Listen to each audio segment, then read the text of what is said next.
أعوذ بالله من الشيطان الرجيم.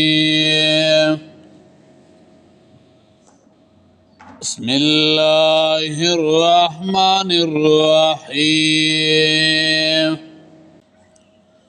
ومن يرد الله فچال راچی الله غواړي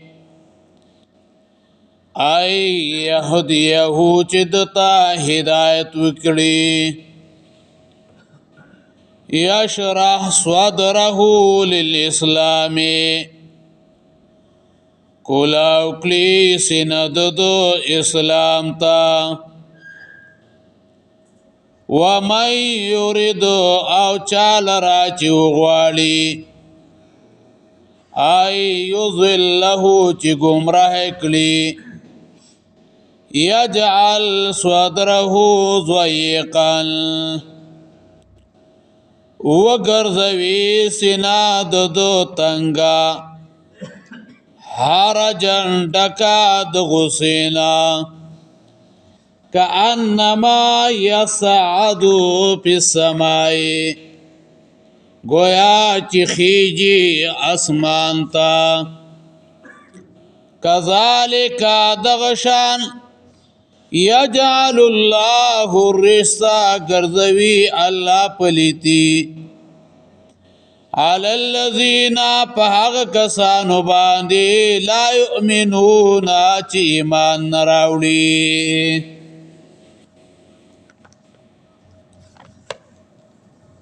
دا آیت متعلق ده د مخکې آیت سره چې دوا دعوتونه هغه روان وي یو د حق دعوت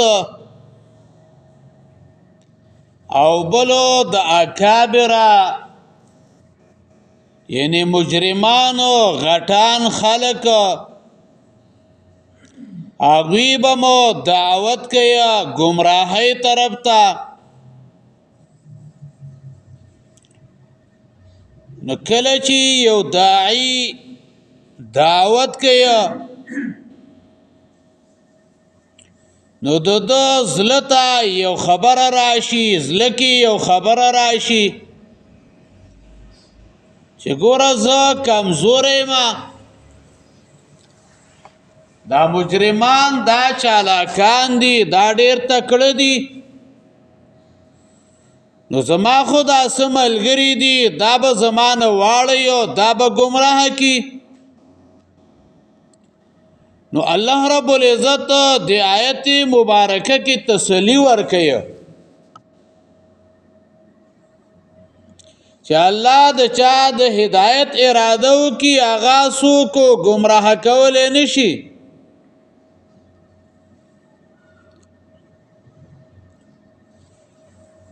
فمن یرید الله چال را چې الله غواړي یشرح صدره للاسلام کولاو کلی سند دو اسلام تا. سورت فرقان 31 نمبر آیت مبارکه وګورئ.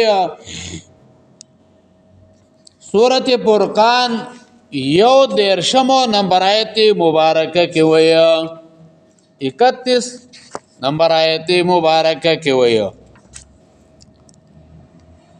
وَكَذَلِكَ جَعَلْنَا لِكُلِّ نَبِيٍّ او دغشان من ګرځولې دي د هر نبی لپاره عدوان دشمنان من المجرمین د ګناهګارانو نه وکفا بربک هادیا ونصیرا کافی دے رب ستا ہدایت کونکے ونصیرا او امدادی کفا بربک هادیا ونصیرا.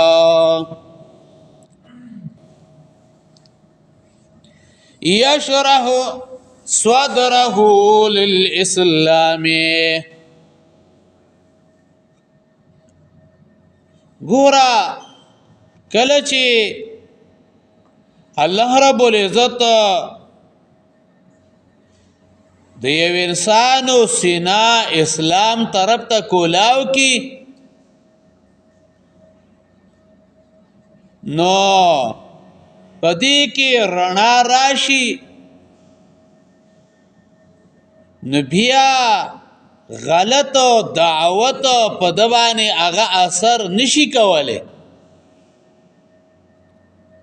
یشرح صدره للاسلام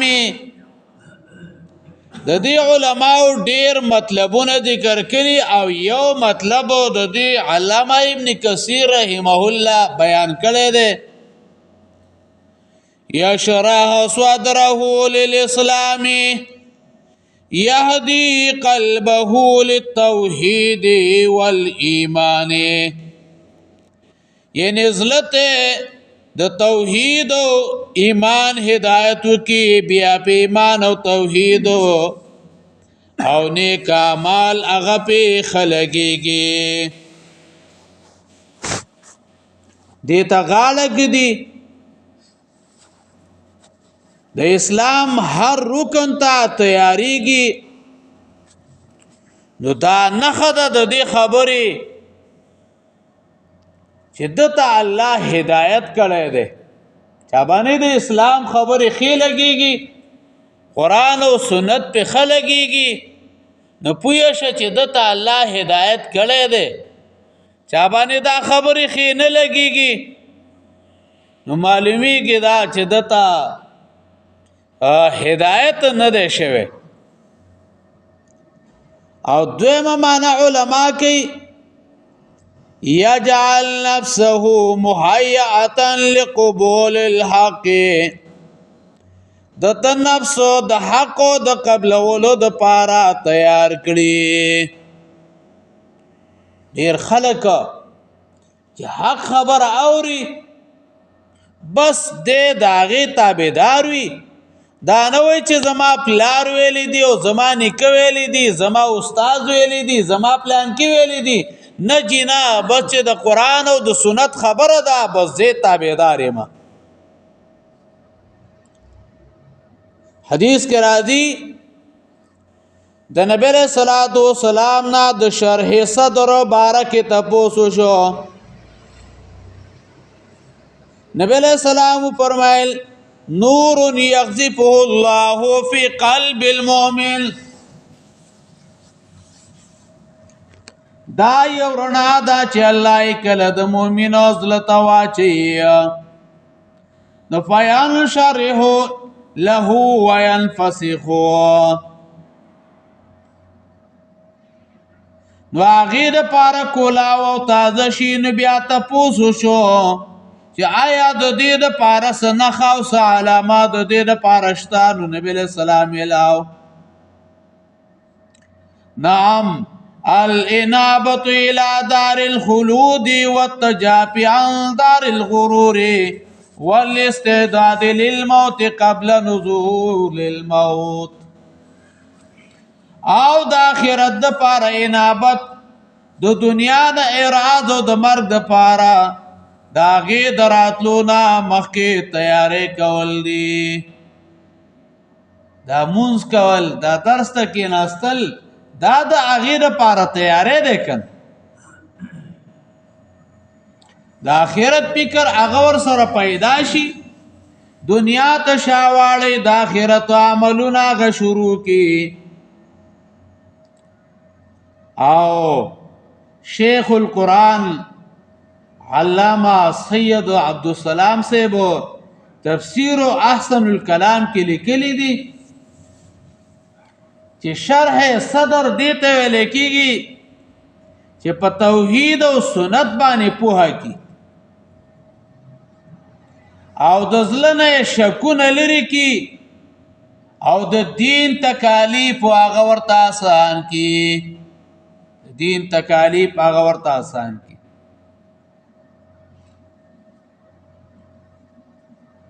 او د دین اسلام اره خبره بیا منی ومن یرید ان یضله چا لرا چې وغواړي ان یضله چې ګمراه کړي یجعل صدره ضیقا وګرځوي سینه د تنګه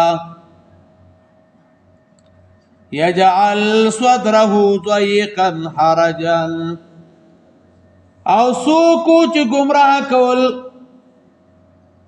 غواړي نو توحید او سنت اورېدو باندې ډېر تنګيږي بیا غوسه شي او د دې منل ورته دومره سخت کار شي لکه یو غر باندې خطل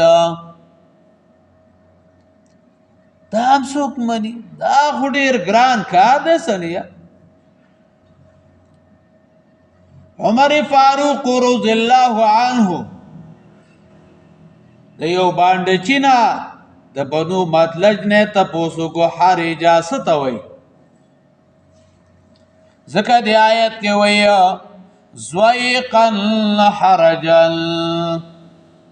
واغه باندې چی ویل الشجره تكون بين الاشجار لا تصل الا اليها راعیه ولا وحشیه ولا شیء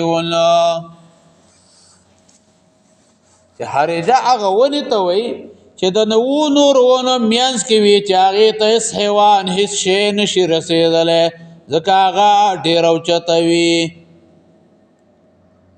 نو حرجن معنی دادا یعنی ډیر تنګوي چې د هدایت اوس خبره تا نه پراخه کیږي او د ایمان او د خیر اس خبره تا نه نوځي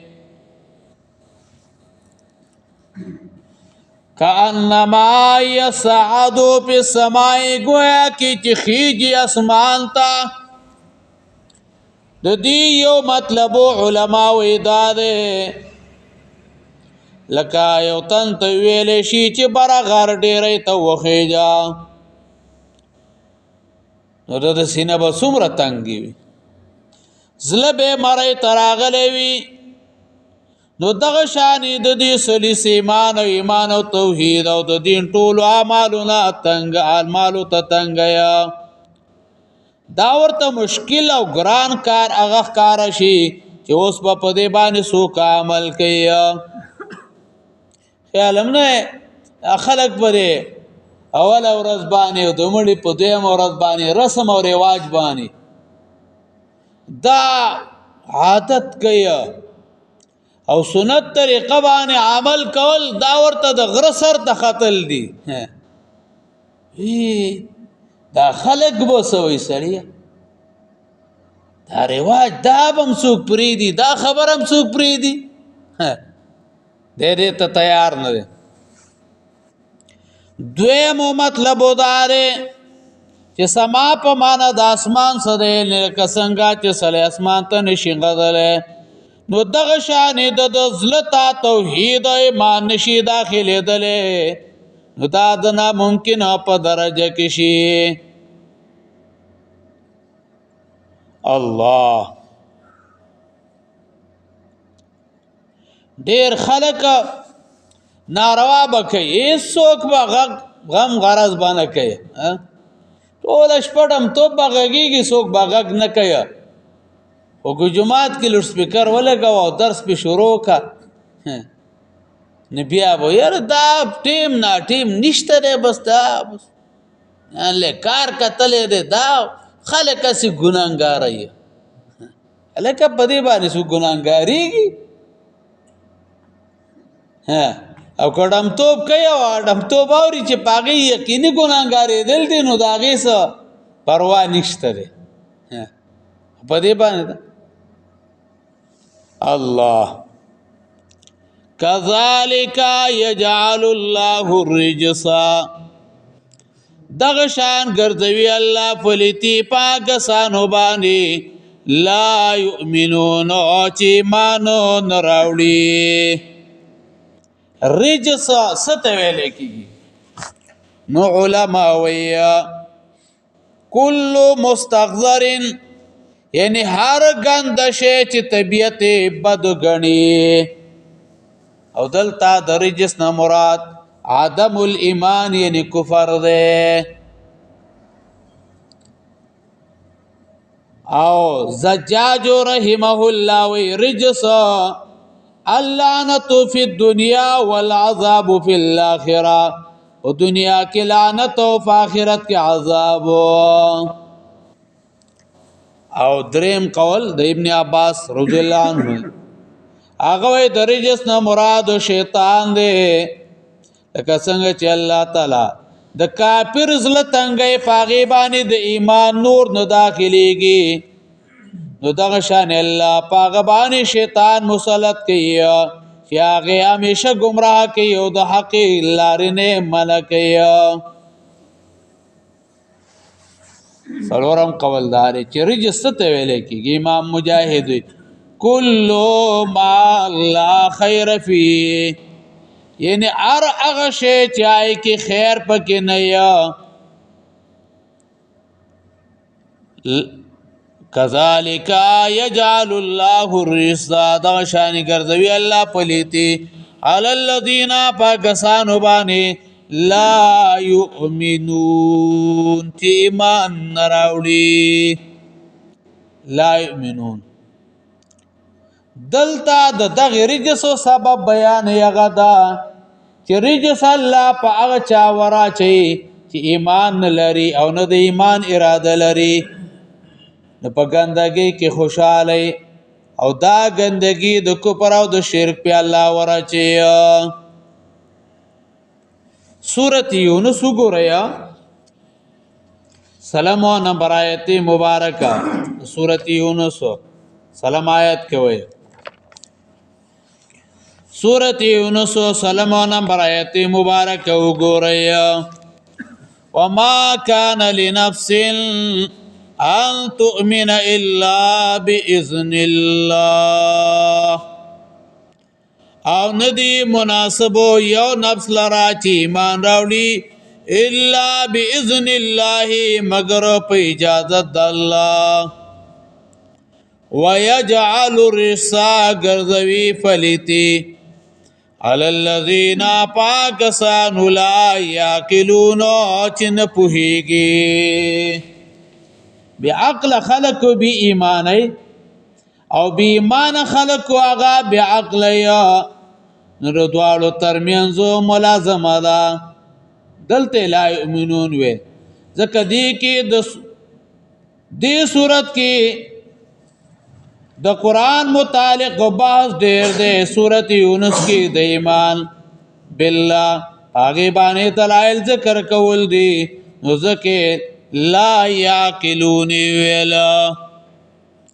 سورۃ انعام کې لا یؤمنون وی او سورۃ یونس کې لا یعقلون هغه ویلا. الله وهذا صراط ربك مستقيما دا لارا درفستا نیغا دا او دا لارا درفستا دا نیغا. قد فصلنا الآیات یقینا په تفصیل سره بیان کړي دي مونږ آیاتونه لقومنا قوم لرا یذکرون چې نصیحت اخلي. اوس قرآن ته ترغیب ورکوي چې د هدایت مزیدار او اسانه لاره شته او په یو تن باندې بدلږي په دې نه روانېږي، نو د هغو خپلو جرم دی. لکه څنګه چې د مؤمنانو صفات کوي نو زیری م ورکوي. وهذا صراط ربک مستقیما دا لارا درفستانیغا. وهذا صراط ربك مستقيما قد فصلنا الآيات يقنا المنگا جدا بیانو آیاتنا لقوم يذكرون پارا دا قوم چی پن اخلی یعنی خبره را یادوی عبرت اخلی. لهم دار السلام د دوی د پارا کورو د سلامتی ده. دار السلام د دې نه مرادو یعنی جنت ده. یعنی په دین اسلام باندې تلون کې خلق تبا د قیامت پر ورځ الله جنت ورکیا د دوی سره به محبت کیا حافظ او ناصر بیا او دیتا دا دار السلام زکه ورکیا چې دوی دو سلامتی لار اختیار کړي دا سلامتی لار دار السلام سلام د الله نوم دی یعنی په معنا د سلامتی د ټولو اپتونو نه یا سلام نه مراد تحید یعنی کورو د ډیر سلامونو چې هر طرف نه به سلامونه ویل کېږي با وهو وليهم او د غزاتو دوست دی د دوی ولی نه مراد حافظ او ناصر الله نو د دینه معلومیږي دا چې ولایت د الله تعالی په صحیح عقیده او په نیکو عملونو باندې حاصلېږي او هو وليهم دغه ذات او دوست دی د دوی بما كانوا يعملون په سبب داغه چې دوی کوم عمل کړي دي. فمن يريد الله چالر چې الله غواړي ايهديه چې د هدایت وکړي يشرح صدره للاسلام کولاو کلی سینه د اسلام ته ومن يريد چالر چې غواړي ايضله چې گمراه کړي یجعل صدره ضيقا وګرځوي سینه د تنګه حرجا ډکا د غسیلا کانما یصعد فی السماء گویا کی چخیجی اسمان تا کذالک دغشان یجعل الله رسا گرځوي الله پلیتی علی الذین پاکستانو باندې لا یؤمنون چې ایمان راوړي وهذا صراط ربک مستقیما او دا لارا درفستا نیغا قد فصلنا الآیات یقینا منگ جدا بیان آیاتنا لقوم یذکرون دا پارا دا قوم چی پانا خلی لهم دار السلامی دا دیر پارا کور دا سلامتی آده عند ربهم پنی درب دوی وهو ولیهم او دا غزات دوست دے دوی بما کانو یعملون په سبب دا غا چې دوی کوم عمل کړي دي. اللهم